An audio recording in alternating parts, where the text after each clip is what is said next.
Cette semaine, à Vidéoterreur, le merveilleux monde des anthologies.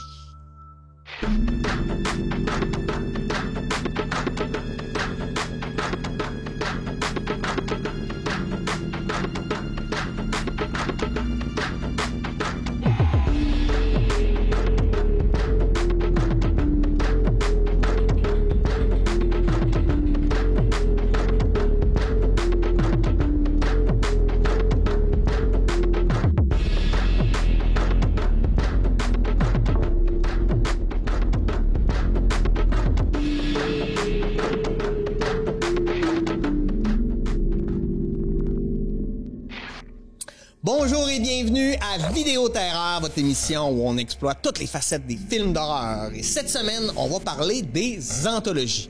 Pour en parler avec moi, comme à chaque semaine, Monsieur Jimmy Francard. Salut Jimmy. Salut Pierre, ça va? Ça va très bien. Hey, c'est quoi une anthologie, là? Je vois des gens à l'écran là qui disent le mot anthologie puis qui font « Mais qu'est-ce que c'est ça? » Ben, en fait, une anthologie, là, ben, d'ailleurs, il y a aussi un autre terme là, qui est peut-être moins connu. Là, on va aussi parler de films porte-manteau. Oui, très moins connu. Oui, mais en anglais, c'est quelque chose qu'on va souvent revoir quand même là, si on fait un peu de lecture. Tu sais, probablement que c'était l'idée de on peut accrocher sur quelque chose, plusieurs choses. Là. Ouais. Fait qu'une anthologie, en fait, c'est quoi? C'est des petites histoires qui peuvent être connectées directement ou non là, pendant 1h30. Là. Fait qu'on pourrait, tu sais, c'est des petites histoires qui se retrouvent dans Un peu comme quand on va au Festival Regard sur le court-métrage, puis on va voir une programmation, puis on va voir pendant 1 heure, mettons, 10 films. Ouais, fait que tu sais, habituellement, là, 4-5, là, c'est souvent la formule, fait que c'est 4-5 histoires, on pourrait dire 4-5 courts-métrages, mais souvent sont inclus, on pourrait dire, dans une espèce de continuité ou une méta-histoire qui va les connecter, là. Fait qu'une anthologie, c'est ça, mais on est un peu proche, ben on est dans le court-métrage d'une certaine façon. Là. Puis est-ce que les histoires ont toujours à avoir un lien entre elles ou... Pas nécessairement. Il y a des anthologies où il n'y aura aucun lien entre les histoires. Là, ça peut être un lien, je vais prendre un titre bien en tête, là, ABC of Death, où en fait, chaque court-métrage doit avoir un lien avec une lettre de l'alphabet. Là, okay. A, B, C, D. Fait que, il y a un lien, je dirais, une certaine cohérence là, en termes de structure, mais pas nécessairement entre les contenus. Là, je sais pas si ça va te rappeler quelque chose, parce que le titre du film m'échappe, mais il y a un vieux film, entre autres, où ils sont comme dans une calèche, puis un tireur de bonne aventure qui tire des cartes, et là, chaque personne qui fait tirer les cartes, on rentre comme dans une histoire qui va y arriver. Ça, on pourrait rentrer ça dans une anthologie. Oui, ben c'est drôle, parce que t'en parles, c'est Dr. Terror House of Death. Oui, c'est ça. Oui, puis en fait, c'est dans un train, là. Oui, dans un train. C'est dans un train, ouais, c'est avec Peter Cushing. Ben écoute, on peut sauter directement là-dedans si tu veux. Ben non, mais on va y aller au départ, mais moi, c'était juste pour voir si je pouvais rentrer ça dans ce qu'on appelle les anthologies. Oui, puis c'est Dr. Terror House of Horror. Ouais. Ah non, c'est excellent ce film-là. Je pense que pour commencer, ça commence par quoi? Qui a l'idée de faire la première anthologie? Ou on a des exemples? Écoute, moi, je suis réussi à aller rechercher en 1919 Uncanny Story. OK. Stories, c'est un film allemand où on va avoir... En fait, c'est la première anthologie, là, je dirais, liée à l'horreur, là, ou fantastique. Il y a eu, je pense, avant ça, des anthologies là, plus bibliques. Mais si on tombe dans notre créneau horreur, 1919, là, c'est là la première là, qu'on pourrait recenser. Là. On sait qu'à l'époque, là, je sais pas si on peut faire un lien, mais il y avait beaucoup dans la littérature aussi des revues qui étaient des anthologies. Est-ce que ça a pu avoir une influence? Oh oui, probablement. Il y a le bon vieux recueil de nouvelles, Story, mais il y avait effectivement, il y a eu la revue Twilight Zone, il y a eu la revue Alfred Hitchcock présente, Uncanny Story aux États-Unis aussi. Fait que puis je pense que c'était probablement aussi une bonne source d'inspiration. Là. La BD va aussi beaucoup servir d'inspiration là, avec comme les Tales from the Crypt et autres. Là. Mais oui, effectivement. Là. Puis pourquoi on écoute ça? C'est quoi l'attrait d'écouter une anthologie? T'sais? Ben, tu sais, ce qui est intéressant de l'anthologie, c'est... moi, je trouve qu'il y a plusieurs choses. C'est que le film, tu sais, va te permettre d'accéder à 4-5 univers différents, 5 histoires, puis les probabilités sont qu'il y en a peut-être une qui va te moins te plaire, alors qu'il y en a peut-être 2-3 qui vont te plaire.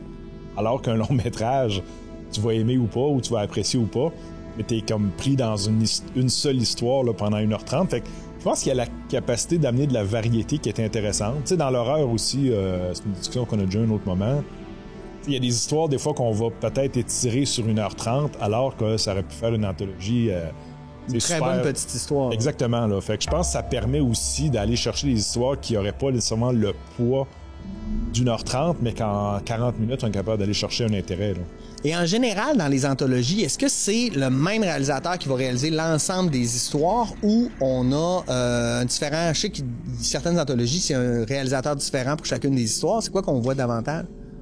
Ben écoute, j'aurais le goût de dire années 60-70, là, cette période-là d'anthologie, on est beaucoup dans un réalisateur qui va réaliser plusieurs histoires, puis même certains, des fois, d'un écrivain. Là, OK. Fait que, on a cette période-là, puis je dirais dans la période plus récente, on va beaucoup avoir plus un collectif de réalisateurs qu'on va relier par un thème comme ABC of Death, c'en est un exemple, où c'est plusieurs réalisateurs. Fait que chaque histoire va t'amener aussi une signature qui est différente. Il n'y a pas nécessairement d'uniformité au sens de la réalisation. Je pense que c'est plus peut-être la partie des années 80, là, ça va être quelque chose qui va émerger, mais avant ça, on est beaucoup plus dans un auteur, un réalisateur. Là. Puis tu disais, tu sais, ça peut mettre certaines limites aussi, là, parce que entre les histoires, ça peut être inégal, etc. Est-ce qu'il y a d'autres problématiques qu'on voit ou qui rendent les anthologies moins intéressantes? Ou est-ce que ça a des limites, les anthologies? Ben, je pense que oui, au sens où, tu sais, le fait aussi que, par exemple, on va rentrer 4 histoires, mettons, en 1h30, ben, la capacité de développer les personnages est moindre. Tu sais, on peut pas s'y attacher ou les développer ou avoir une palette émotive extrêmement grande parce qu'on est quand même contraint dans le temps. Là. Fait que, tu sais, c'est des limitations qu'on va retrouver aussi dans la série télé, là, moins maintenant, là, à cette heure qu'on peut se permettre des épisodes d'1h20. Ouais. Mais tu sais, antérieurement, tu sais, quand la formule de la série télé, on était contraint quand même à des personnages des fois qui étaient peut-être un peu plus contraints. Là. Ouais. Parce que moi, mais là, je pense à une anthologie qui est pas d'horreur, là, ben, qui est pas une anthologie non plus, mais tu sais, une série comme Band of Brothers, c'est 10 épisodes, c'est une histoire continue, mais c'est un réalisateur différent qui met une signature. Donc ça peut être intéressant ou au contraire, si les réalisateurs sont pas égaux, ça peut aussi amener certains problèmes. Ben, il y a probablement plus un effet de gambling là, dans l'anthologie à ce niveau-là, surtout quand on amène plusieurs réalisateurs. Il n'y a pas nécessairement d'uniformité au niveau du style. Là. Tu parlais beaucoup des années 60-70. Je pense que c'est une période qui était très fertile au niveau des anthologies. Oui, écoute, je te dirais, si outre le film là, que je t'ai dit, Uncanny Stories de 1919, la première, là, je dirais, vraiment tentative, là, c'est Tales of Terror 1962, de notre bon ami Roger Corman. Oh. Il mériterait qu'on fasse un épisode juste sur lui. Roger. Oui, ça, définitivement. Puis Corman, en fait, s'est beaucoup intéressé à l'œuvre de Edgar Allan Poe. Okay. Il a fait plusieurs adaptations, entre autres. Puis, justement, là, Tales of Terror, c'est Tales of Terror, effectivement. C'est une adaptation là, de 3 nouvelles d'Edgar Allan Poe. Fait que ça, c'est la première, je dirais, anthologie, là, un peu comme ce qu'on a en tête quand on y pense. Après ça, on a Black Sabbath avec Mario Bava en Italie, qui va faire aussi 3 histoires, dont une avec Boris Karloff, là, la dernière, Vordalak. Puis aussi un épisode un peu giallo où il va, après son premier giallo, là, Evil Eyes, il va, comme je dirais, aussi commencer à tester le style dans une histoire. Après ça, quand on va se transporter là, avec Dr. Terror House of Horrors qu'on discutait. Ouais. Puis ça, on va s'y attarder un peu parce que ça, c'est il y a eu la compagnie Amicus, puis il y a eu la compagnie Hammer. Alors, on se rappellera, on avait fait un épisode là, sur la compagnie Hammer, qui est une compagnie de production britannique. C'est illustré avec tous les films là, de Dracula avec Christopher Lee, Peter Cushing, puis une série des réalisateurs. Fait que la Hammer a fait beaucoup d'horreur gothique, là, les vampires, Frankenstein, la momie, tout ça. Appelons ça le post-universal. Puis, c'est dur à croire aujourd'hui, là, mais tu sais, la Hammer avait quand même aussi souvent le problème avec la censure. Tu sais, aujourd'hui, comme je dis, là, c'est dur à se figurer, là, mais il y a eu quand même beaucoup de films qui étaient classés X. Puis ceux qui se demandent c'est quoi l'impact, c'est parce que plus vous avez un classement élevé au cinéma, moins il y a de gens qui peuvent y accéder. Donc, moins de gens qui accèdent, moins c'est payant. Donc, la Hammer ont, je dirais, leur difficulté avec le niveau de la censure. Puis, il y a une compagnie qui est émergente là, dans les années 60, Amicus. Ouais.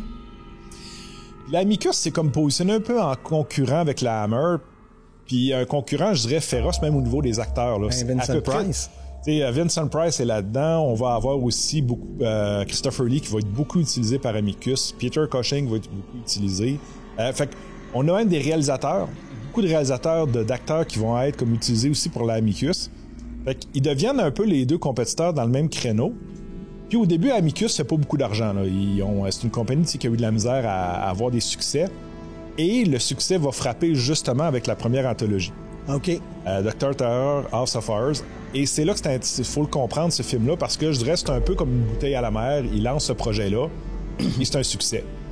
Puis je vous dirais que pendant là, quand même quelques années après ça, la période des années 70, c'est beaucoup Amicus qui va prendre je dirais le format anthologie, ce que la Hammer n'a pas fait. Puis ils vont tabler vraiment sur les succès à répétition là, d'anthologie. Fait que la Amicus, là, je dirais, ils ont eu une grande partie de leur succès de par la distribution, de par le choix des réalisateurs et beaucoup aussi aux causes des anthologies. Fait que ils ont comme réussi à sonder le momentum. Dans les années 70, il y avait un momentum pour ce genre d'histoire-là. Là. OK. C'est quoi? Est-ce qu'on a, là, on a parlé de ceux-là, mais y en a-tu des très connus, là? Ben, tu sais, on a, après ça, là, bon, The House That Drip Blood avec Peter Cushing aussi. On a Asylum, des histoires adaptées de Robert Bloch. Les gens qui connaissent pas Robert Bloch. Psycho. Exactement, c'est l'auteur qui nous a donné Psycho. C'est un auteur aussi qui revient souvent là, dans cette période-là au niveau des anthologies. Puis là, ben, ce qui est intéressant aussi, on va adapter aussi, la Amicus va acheter les droits de Tales from the Crypt, puis Vault of Horror, qui était la compagnie là, EC Comics, là, qui nous a donné bon, les bandes dessinées du même nom. Ouais. Et qui vont aussi adapter là, ces films-là. Puis ça, c'en est deux très bons exemples. Là. Tales from the Crypt avec John Collins, entre autres, qui jouait dans Dynasty là, pour les moins jeunes. Puis, fait que la période des années 70, on est vraiment, là, je dirais, dans une série d'anthologies. Je dirais que Amicus est roi, là. On est vraiment, c'est vraiment les champions à ce niveau-là. Puis, ça va, je dirais, leur règne là, d'anthologie va se faire jusqu'à The Monster Club. The Monster Club, ils vont en voir, là, je dirais, c'est le chant du cygne. La compagnie de plus en plus, je dirais, économe, si on peut dire ça, sur les budgets. Puis c'est beaucoup avec ce film-là, je dirais, c'est leur dernière tentative d'anthologie, puis la compagnie va fermer ses portes peu longtemps après. C'est un film que je trouve très sympathique, là, mais tu sais, le manque de budget, là, il devient criant, là. On le voit à l'écran. C'est pas mal à partir de ce flop-là, je dirais que ça va clôturer pas mal la fin là, des anthologies, là. Appelons ça la période classique, là, avec un peu de gothique, ou des histoires contemporaines, mais qui goûte un peu la Hammer, là. Fait que ça, c'est la fin de cette période. Plus centré sur le jeu des acteurs, ouais. sur l'ambiance, que sur l'horreur en tant que telle. Là. Ouais. Puis Amicus, peut-être un autre détail. Leur stratégie financière a toujours été d'offrir de l'horreur, mais un peu plus soft que Hammer. Ce qui fait qu'il n'y avait jamais le problème du classement X. Ce qui fait que ça rentabilisait beaucoup. Là. Je dirais, leur stratégie, ça a été, on va aller très près de la Hammer sans les problèmes que la censure va nous amener. Là. Ouais. Quand on parle des années 80, on parle beaucoup de Stephen King.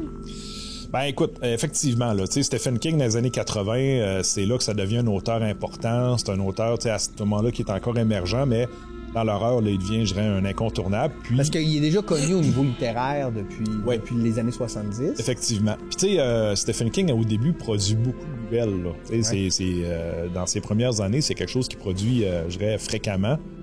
Fait que ça devient une très bonne manne aussi, pour prendre ces histoires-là et les incorporer dans un format d'anthologie. Alors que, tu sais, faut aussi se rappeler là, qu'à cette époque-là, il y a pas Stephen King n'a pas 60 romans. Là. Ouais, c'est ça. Fait que ça devient comme un auteur qu'on cherche à aller puiser, puis les nouvelles vont beaucoup servir, comme je dis, comme base d'anthologie. Là. Avec probablement le meilleur, là, Creepshow. Ouais, c'est ça, c'est là qu'on allait. Puis tu sais, Creepshow, faut le voir un peu comme étant aussi, je trouve, c'est le great team. Là, tu sais, on a George Romero, on a Stephen King qui fait les histoires, puis on s'inspire des comics, de Tales from the Crypt. Écoute, ça nous donne un film là qui est encore aujourd'hui, là, moi, personnellement, là, un des grands films là, de Romero. Tu sais, s'il y a des couleurs, tu sais, ben, c'est très BD là. Ouais.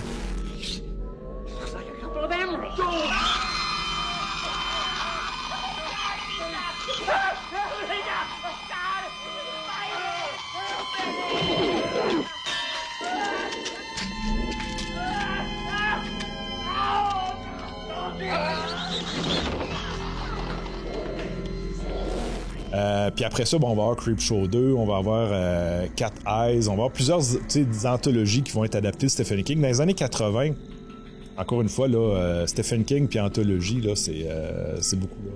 On sait que Stephen King, c'est un gars qui a toujours osé prendre la parole puis dire ce qu'il pense, puis mais lui, il écrit. Donc, ses histoires, il les compose dans des romans et ces adaptations-là, donc on va mettre en image ce qui se passe dans sa tête.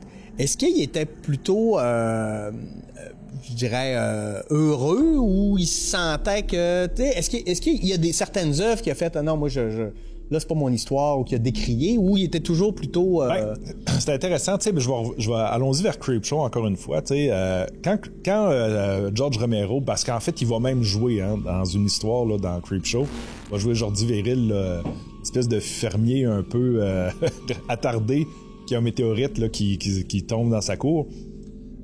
Puis, tu sais, quand George Romero va en parler, entre autres de ça, là, quand Stephen King est arrivé, il arrive plus en fan qu'il arrive en auteur.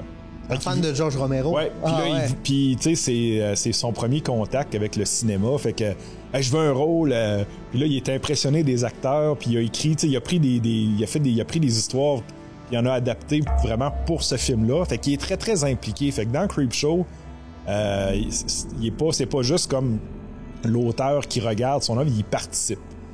C'est intéressant parce qu'il avait aussi, tu sais, un peu mis des bémols sur des œuvres qui avaient été adaptées, même The Shining, adapté par Kubrick, que tout le monde considère comme un chef-d'œuvre. Lui, il y avait aussi des réticences. Des réticences, là. Ouais. Alors que là, il y en a moins.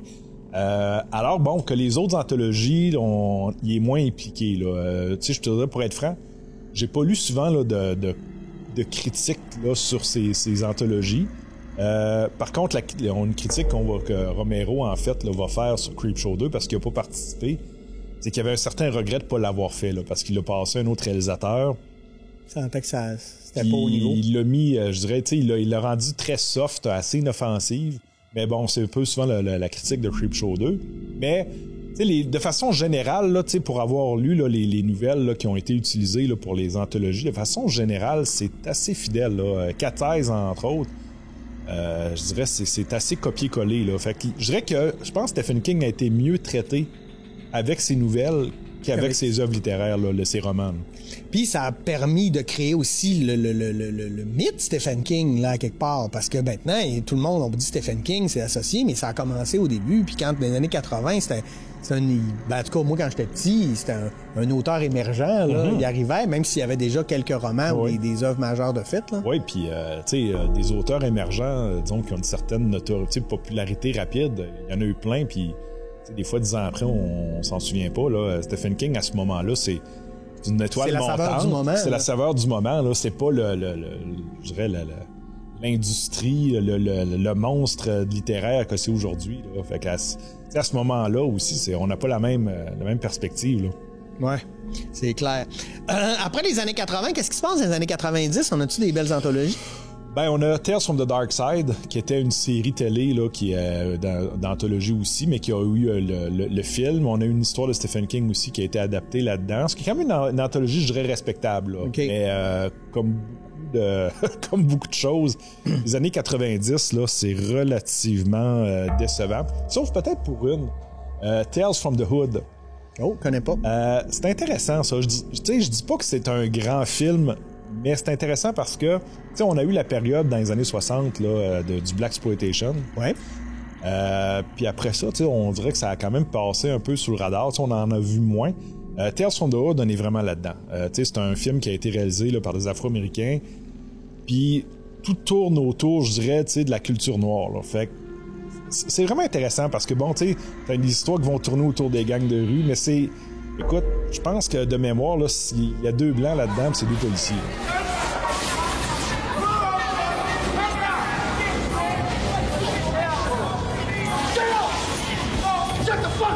Why should they, Jerome? Are they saying something you don't want to hear? So you gonna blame all this shit on me? Huh? You trying to make me crazy stuff, motherfucker? Huh? I don't hold no responsibilities for these motherfuckers. But you are responsible for the lives you've taken, for the dreams you've turned into nightmares. Nightmare? Motherfucker, what about my nightmare? Et c'est intéressant de parler de ça parce que là, je fais un parallèle avec un autre film, mais quand le film Black Panther est sorti, il y a eu une espèce de vague de dire « Hey, enfin, on a Mais ça existait depuis longtemps, des films qui mettaient en valeur les communautés afrodescendantes. Là. On peut penser à Shaft ou à Black Dracula, Blackula, ouais. Des choses comme ça. Fait que je trouve ça intéressant d'entendre ça, de voir aussi que ça existait, mais qu'on a peut-être juste oublié. Là. Ouais. Ou que, comme je dis, ils ont passé un peu sous le radar. Mais ce film-là, sérieusement, là, je pense que c'en est un à voir. Les histoires sont, c'est sympathique, c'est une bonne anthologie, mais du fait qu'on est, on sent vraiment un peu je vais dire de même, venez chez nous, là, on va vous montrer, nous autres, on va faire de l'horreur de chez nous, là. C'est un peu comme ça que... C'est sans prétention, mais c'est vraiment intéressant. Fait que moi, je te dirais, dans les années 90, j'en avais une comme à sortir, là, comme qui sort du lot, c'est celle-là. Là. Il y a une suite là, qui a été faite, mais celui-là, clairement, là, il est intéressant, comme je dirais, de par l'idée de fond là, qu'il apporte. Là. Puis aujourd'hui, on en est rendu où? Est-ce qu'il s'en sort encore des anthologies? Oui, ben tu sais, comme on disait tout à l'heure, là, maintenant, l'anthologie, c'est souvent un peu une façon de, je vais dire ça de même, de ramasser plusieurs courts-métrages de réalisateurs avec des fois une continuité, d'autres fois non. Tu sais, bon, ce qui me vient en tête, il y en a une, là, en 2009, là, Trick or Treat. Pas le Trick or Treat des années 80 qui portait sur le heavy metal, là. Ouais. Trick or Treat, là, la pochette en fait c'est comme un genre de petit bonhomme avec une tête là, ronde là, comme film d'Halloween là, c'est vraiment solide là. La réalisation est géniale, c'est extrêmement beau, bien réussi. Trick or Treat là, si vous avez pas vu ça c'est un must. Il y a eu la série VHS, il y en a eu quelques-uns. OK. J'ai pas vu passer ça. Ah, sérieux? Écoute, il y en a un qui vient de sortir, là, VHS 94. Il y en a, je pense que c'est le 3e ou le 4e là, de mémoire. Fait que, tu sais, finalement, bon, c'est des gens, là, le premier, entre autres, là, c'est des gars qui rentrent dans une maison pour cambrioler, puis un paquet de VHS, puis ils se mettent à regarder des cassettes. C'est intéressant, là. Mais on est, tu sais, dans du cinéma, je dirais, un peu plus moderne. Fait que, tu sais, ça peut être un peu plus dérangeant, un peu plus violent. Le côté un peu caméra à l'épaule aussi, des fois même au niveau de réalisme. Mais VHS, c'est quand même une série qui a eu des trucs intéressants. What the fuck, man? Jesus! What does she want? Just cause, dude. What the fuck? Out of here. Get the fuck out of here. Unlock the doors, Chad. Open the doors. Start the car, Chad. What the fuck? Open the doors, Chad! Come on! Une que j'ai bien aimée aussi, c'est Southbound 2015. Tu sais, c'est beaucoup avec des nouveaux réalisateurs. Là. Fait que, tu sais, les anthologies aujourd'hui aussi servent des fois à... permettre à des jeunes réalisateurs de pouvoir avoir une réelle expérience cinématographique là, dans un long métrage sans avoir à porter l'ensemble de l'œuvre. Exactement. Fait que Southbound, je trouve que c'en est un qui était intéressant. Puis tu sais, il y a eu dans la vague là, de début 2000 Three Extremes. Ouais. Où on avait là des 3 réalisateurs. Là. On avait un de mémoire d'un japonais, Takashi Miike, si ma mémoire est bonne, oui. Ensuite, on a eu un réalisateur d'Hong Kong. Bref, c'était de Chine, Taïwan, puis au Japon, si ma mémoire est bonne. Fait que là, on avait un peu la vague du cinéma d'horreur asiatique. On fait une anthologie avec ça qui fonctionne très bien. Takashi Miike, là, qui est un cinéaste là, japonais extrêmement violent. C'est une anthologie qui fesse, là, quand même. Là.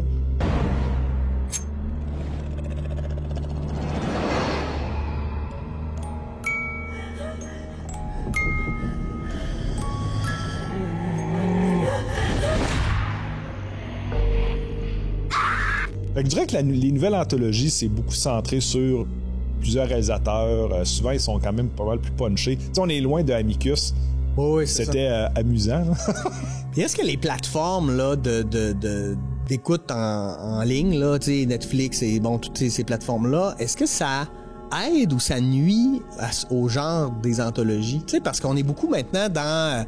je j'aime pas ça, on zappe. Tu sais, il y a tellement de choix qu'on sait plus trop. Fait que j'ai l'impression que ça pourrait être valorisé de faire là-dedans, t'as plein de petites histoires, tu peux l'arrêter, t'es pas obligé de zapper, tu zappes à l'intérieur du même film.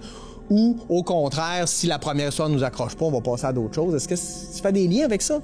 Ouais. Tu sais, la question à savoir, là, ce que les grandes plateformes sont un plus ou un moins. Je pense que c'est un plus au niveau de la possibilité d'offrir des films, tu sais, Comment je pourrais dire ça? Tu sais, je vais prendre un exemple. À l'époque, on revient au club vidéo. Tu partais avec ton film, ben, tu l'avais, tu vivais avec, là. Ouais. Alors que, tu sais, c'était une expérience, oui. là. Ouais. Mais en même temps, le côté un peu, disons, le côté plate, c'est que si le film n'était pas bon, t'avais le choix de te rhabiller, d'aller en chercher un autre, de l'échanger. Ouais. Alors que, tu sais, les plateformes modernes vont quand même permettre de... Ben écoute, t'as une soirée, t'as un 2-3 heures de libre, c'est pas bon, après une demi-heure, tu peux changer. Tu sais, ce n'est pas que négatif. Sauf que je trouve que il n'y a jamais rien qui est uniquement bon. Le côté aussi, je pense, problématique de la chose, c'est on donne pas le temps nécessairement à une œuvre. Ouais, ben moi je pense entre autres là, ben c'est plus science-fiction, mais Love, Death and Robot là, c'est une belle anthologie. Mais c'est très, très, très inégal, puis on n'est pas capable de rentrer vraiment dans une histoire parce qu'on passe rapidement à un autre. Mais il y a de quoi d'intéressant dans l'idée, là. Mais on dirait qu'on est plus on est quasiment dans un film de David Lynch, là, un moment puis un autre moment qui ont zéro lien ensemble, mais... Ben, oui, tu sais, je pense que ça peut être une formule aussi qui peut vite devenir un peu désincarnée. Comme je dis, tu sais, il y a toujours une limite ce qu'on peut faire avec 10-15 minutes. Là. Ouais.